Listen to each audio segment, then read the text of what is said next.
लोग अभी ये डिस्कस कर रहे हैं कि इलेक्ट्रिक फिजिकल क्वांटिटीज और मैग्नेटिक फिजिकल क्वांटिटीज में कैसे कंपेयरिंग कर सकते हैं, क्योंकि इलेक्ट्रिक वाले डेरिवेशन हमें आते हैं करना इजीली, मैग्नेटिक वाले उसके कोरस्पॉन्डिंग हम चेंज कर करके निकाल सकते हैं।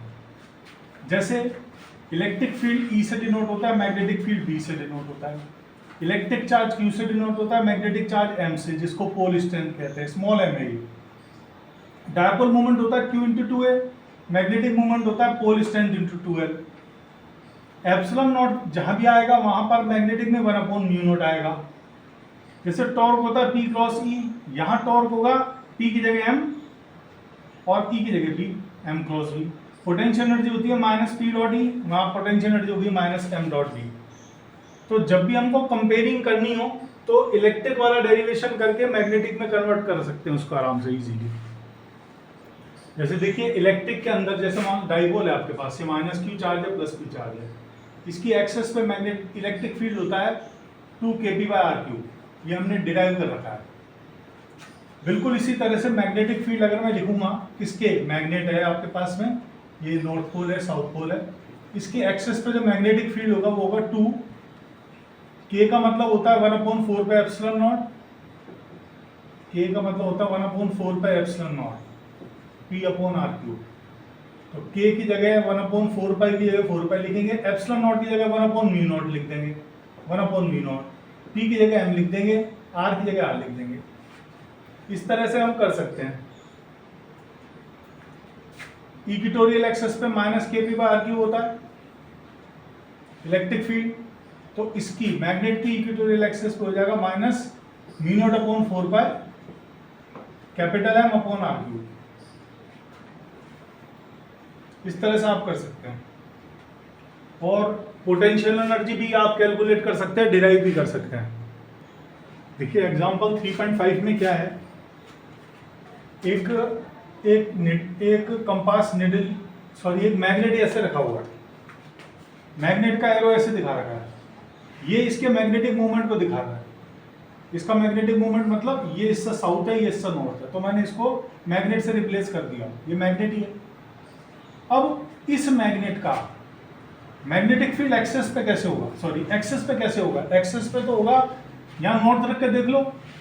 अगर आपको मैग्नेटिक फील्ड फाइंड करना है कि किधर होगा तो नॉर्थ रख के देख लो, यहाँ नॉर्थ रखा, इस नॉर्थ ने इस नॉर्थ को रिपेल किया तो ये मैग्नेटिक फील्ड हो गया। यहाँ नॉर्थ रखा तो इस नॉर्थ ने इस नॉर्थ ये जो मैग्नेटिक फील्ड है ये इस नॉर्थ को इस साउथ ने अट्रैक्ट किया क्योंकि साउथ पास है, तो magnetic field throughout axis ऐसे हो गया। अब आती है इक्वेटोरियल एक्सेस पे, तो इक्वेटोरियल एक्सेस पे जो मैग्नेटिक फील्ड होता है वो होता है -μ0/4π M/r³। इसका मतलब इसका जो मैग्नेटिक मूवमेंट है साउथ से नॉर्थ, इसके अपोजिट हो जाएगा मैग्नेटिक फील्ड। इसका मैग्नेटिक फील्ड इक्वेटोरियल पे ऐसे हो जाएगा। तो ये इसके मैग्नेटिक फील्ड्स हमने दिखा रखे हैं। अब वो कह रहा है कि एक और मैग्नेट है और उसकी पोजीशन एक की ऐसे दिखाई हुई है Q6 के नाम से, एक की ऐसे दिखाई हुई है Q1 के नाम से, एक की ऐसे दिखाई हुई है Q2 के नाम से, एक ऐसे दिखाई हुई है Q3 के नाम से, एक ऐसे दिखाई हुई है Q5 के नाम से, और एक ऐसे दिखाई हुई है Q4 के नाम से। अब वो बोल रहा है कि किसमें ये इक्विलिब्रियम आएगा, किसमें अनस्टेबल इक्विलिब्रियम आएगा, किसमें इक्विलिब्रियम नहीं आएगा। तो देखिए हमें पता है पोटेंशियल एनर्जी होती है -m डॉट b, और अगर m और b के बीच में एंगल 0 डिग्री है, मतलब जिधर मैग्नेटिक मूवमेंट है साउथ से नॉर्थ, उधर ही मैग्नेटिक फील्ड एक्सटर्नल। तो अगर आप मैग्नेट को थोड़ा सा हिलाओगे तो मैग्नेट अपनी ओरिजिनल कॉन्फ़िगरेशन में आ जाएगा, क्योंकि टॉर्क से भी देख सकते हैं, टॉर्क होता है M×B। अगर आपने ये कोई मैग्नेट लिया है और इसका मैग्नेटिक मूवमेंट साउथ से नॉर्थ ऐसे है और एक्सटर्नल मैग्नेटिक फील्ड ऐसे है, तो अगर हम मैग्नेट को थोड़ा सा हिलाएंगे तो मैग्नेट वापस अपनी ओरिजिनल कॉन्फ़िगरेशन में आ जाएगा। इसे कहते हैं स्टेबल इक्विलिब्रियम। अब मैग्नेट का मैग्नेटिक मोमेंट ऐसे है और एक्सटर्नल मैग्नेटिक फील्ड ऐसे है, तो अगर आप अब मैग्नेट को हिलाओगे तो मैग्नेट पूरा का पूरा घूमेगा, तो इसे कहते हैं अनस्टेबल इक्विलिब्रियम। और इन दोनों कंडीशन में जो नहीं है वो ना स्टेबल है ना अनस्टेबल इक्विलिब्रियम है। तो Q2 और Q1 ये ना तो अनस्टेबल इक्विलिब्रियम में आएंगे ना स्टेबल इक्विलिब्रियम में आएंगे, क्योंकि ना तो ये मैग्नेटिक फील्ड के अलोंग है ना मैग्नेटिक फील्ड के एंटी पैरेलल है। ये मैग्नेटिक फील्ड के पैरेलल है तो ये स्टेबल इक्विलिब्रियम में आएगा,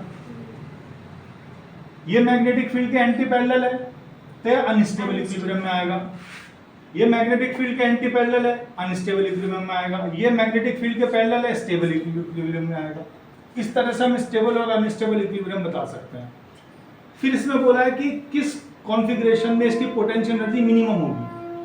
तो देखिए यहाँ पर जो मैग्नेटिक फील्ड लिखते हैं एक्सेस पे, ये और ये सेम डिस्टेंस पे है, यहाँ वाला मैग्नेट और यहाँ वाला मैग्नेट सेम डिस्टेंस पे है। इसके तो लिखेंगे 2 μ0/4π m/r³, और उसके लिए लिखेंगे -μ0/4π m/r³। मतलब यहाँ पर जो मैग्नेटिक फील्ड है वो डबल आता है, यहाँ मैग्नेटिक फील्ड डबल आता है, 2 आता है इसमें। तो यहाँ पर जब हम मल्टीप्लाई करते हैं पोटेंशियल एनर्जी को, मतलब पोटेंशियल एनर्जी निकालने के लिए m और d को डॉट प्रोडक्ट करते हैं, तो यहाँ पर जो पोटेंशियल एनर्जी आती है वो नेगेटिव में काफ़ी ज़्यादा आती है, मतलब over and all potential energy कम हो जाती है। तो Q6 पोजीशन के अंदर पोटेंशियल एनर्जी मिनिमम होगी, क्योंकि यहाँ पर 2 μ0/4π r³ आ रहा है। देखिए मैग्नेटिज्म एंड गॉस लॉ में क्या है, मतलब गॉस लॉ का मैग्नेटिज्म फॉर्म, तो उसमें हमें सिर्फ इतना सा बताना है कि net outgoing flux, net outgoing magnetic flux passing through a close loop is equal to 0। ऐसा इसलिए होता है, मान लीजिए आपके पास है कोई क्लोज लूप है, क्लोज कोई सरफेस है और मैग्नेट इसके अंदर रखा हुआ है, तो जितनी मैग्नेटिक फील्ड लाइंस इसमें से बाहर निकलेंगी उतनी मैग्नेटिक फील्ड लाइंस इसके अंदर एंटर करेंगी। जाने वाला फ्लक्स पॉजिटिव, आने वाला नेगेटिव, तो नेट फ्लक्स 0 हो जाता है। तो हमेशा जब भी क्लोज लूप, क्लोज फिगर के लिए, क्लोज सरफेस के लिए नेट आउटगोइंग फ्लक्स हम निकालते हैं, मैग्नेटिक फ्लक्स जब हम निकालते हैं तो वो 0 के इक्वल आता है। ये मैग्नेटिज्म का गॉस फॉर्म है। देखिए मैग्नेटिक जो सब्सटेंस होते हैं 3 टाइप के होते हैं, डाया, पैरा और फेरो। तो उनकी डेफिनेशन, उनके बीच में बाइफर्ग्रेशन, उनको सेग्रीगेट करने के लिए हमें कुछ डेफिनेशंस की ज़रूरत पड़ती है। तो उसमें पहली डेफिनेशन है intensity of magnetisation. Intensity of magnetisation किसी मटेरियल की होती है। हमें पता है हर मटेरियल एक मैग्नेट की तरह बिहेव करता है, भले ही वो वीक मैग्नेट हो, भले ही वो स्ट्रॉन्ग मैग्नेट हो, वो मैग्नेट बन सकता है। तो इंटेंसिटी ऑफ मैग्नेटाइजेशन क्या है, ये मान लीजिए कोई मैग्नेट है, ये इसका साउथ पोल है, ये नॉर्थ पोल है, ये इसका पोल स्ट्रेंथ है m। तो intensity of magnetization of a material is defined as the magnetic movement per unit volume. इसका जो मैग्नेटिक मूवमेंट होगा पर यूनिट वॉल्यूम जो जितना होगा वो इसका इंटेंसिटी ऑफ मैग्नेटाइजेशन है। ये मटेरियल का होता है। आप कैपिटल M की जगह m × 2L लिख सकते हैं। और अगर इसका क्रॉस सेक्शन एरिया A है, अगर इसका क्रॉस सेक्शन एरिया A है और लेंथ 2L है, तो वॉल्यूम लिख सकते हैं A × 2L। 2L से 2L कैंसिल, तो सेकंड डेफिनेशन हो गई pole strength upon area is also intensity of magnetization. तो ये मैग्नेटाइजिंग फोर्स को कैपिटल H से डिनोट करते हैं। मान लीजिए कोई सोलेनॉइड है और उस सोलेनॉइड में I करंट पास हो रही है, तो उसकी एक्सेस पे जो मैग्नेटिक फील्ड डेवलप होगा वो होगा μ0 Ni। इसमें ये मटेरियल, मतलब ये जहाँ ये जो मटेरियल यहाँ पर है, मतलब यहाँ कुछ नहीं है तो एयर है, तो फ्री स्पेस है, तो इसको कहते हैं magnetic permeability of free space. और इस N × I को मैग्नेटाइजिंग फोर्स कहते हैं। यहाँ पर जो भी मटेरियल रखेंगे ये ही N × I फोर्स उसको मैग्नेट बनाने के लिए रेस्पॉन्सिबल होगा। तो मैग्नेटाइजिंग फोर्स को N × I से भी डिनोट कर सकते हैं। और इसको अगर मैंने H कहा तो H हो गया हमारा यहाँ से B/μ0। मतलब कहीं पर अगर आपको मैग्नेटिक फील्ड पता है तो उसमें मैग्नेटिक परमेबिलिटी का डिवाइड करने पर जो क्वांटिटी आती है वो भी H होती है। तो ये H की 2 डेफिनेशंस हैं, मैग्नेटाइजिंग फोर्स की 2 डेफिनेशंस हैं। देखिए इसमें एक डेफिनेशन है छोटी सी, relative magnetic permeability of the medium, किसी भी मीडियम की, किसी भी सब्सटेंस की हमें ध्यान रखना है। अभी मैंने आपको एक चीज़ पढ़ाई थी, इंटेंसिटी ऑफ मैग्नेटाइजेशन, उसके बाद मैग्नेटाइजिंग फोर्स, अब पढ़ा रहा हूँ म्यू आर। ये किसका है? ये सब्सटेंस का है। ये किसका है? ये सब्सटेंस का। और ये किसका है? ये स्पेस का है, जगह का है। ये दोनों सब्सटेंस की प्रॉपर्टीज़ हैं। तो relative magnetic permeability of a substance is defined as the magnetic permeability of the substance per unit magnetic permeability of free space. ये छोटी सी डेफिनेशन है, आपको ध्यान रखनी है कि mu R equal to mu upon mu naught. Mu क्या है? Magnetic permeability of the medium है, और म्यू नॉट क्या है? Magnetic permeability of free space है। अब हम बात करेंगे मैग्नेटिक ससेप्टिबिलिटी की। कोई भी सब्सटेंस है, वो सब्सटेंस मैग्नेट बनेगा कब बनेगा? जब उस पर एक्सटर्नल मैग्नेटिक फील्ड लगेगा। मतलब किसी भी सब्सटेंस के अंदर इंटेंसिटी ऑफ मैग्नेटाइजेशन उस पर अप्लाइड मैग्नेटाइजिंग फोर्स पे डिपेंड करती है। जितना ज़्यादा मैग्नेटाइजिंग फोर्स लगेगा उसमें इंटेंसिटी ऑफ मैग्नेटाइजेशन उतना ही ज़्यादा होगा। लेकिन अगर आप सब पर एक जैसा मैग्नेटाइजिंग फोर्स लगा रहे हो तब भी सब में अलग अलग इंटेंसिटी डेवलप हो रही है, क्योंकि उन सब की प्रॉपर्टी चाहे अलग होती है, उनके खुद की मैग्नेटिक ससेप्टिबिलिटी अलग होती है। इसके बिहाफ पर हम मैग्नेटिक मटेरियल्स को अलग अलग करते हैं। डाया, पैरा और फेरो के लिए हम उसको अलग अलग करते हैं। Chi is defined as the I upon H। डाया के लिए चाय की वैल्यू अलग होती है, पैरा के लिए चाय की वैल्यू अलग होती है, और फेरो के लिए चाय की वैल्यू अलग होती है। देखिए नेक्स्ट है relation between mu R and chi. इसको छोटा सा एक डेरिवेशन है, वैसे तो इसको डायरेक्ट याद रखना है कि म्यू आर 1 अपॉन चाय, म्यू आर 1 प्लस चाय के इक्वल होता है, लेकिन एक छोटा सा डेरिवेशन भी कर लेते हैं। मान लीजिए यहाँ पर कोई सब्सटेंस नहीं है, तो यहाँ पर मैग्नेटिक फील्ड होगा म्यू नॉट एन आई, और एन आई को एच लिखते हैं।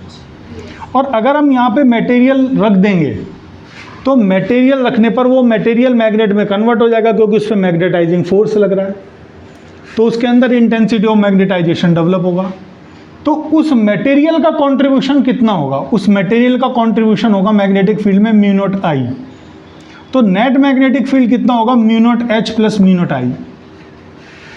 चूंकि यहाँ पर सब्सटेंस हमने रख दिया है, सब्सटेंस रख दिया है, तो बी की वैल्यू लिखेंगे म्यू इंटू एच, क्योंकि यहाँ पर मटेरियल आ गया, और मटेरियल आ गया तो नेट मैग्नेटिक फील्ड होगा म्यू इंटू एच।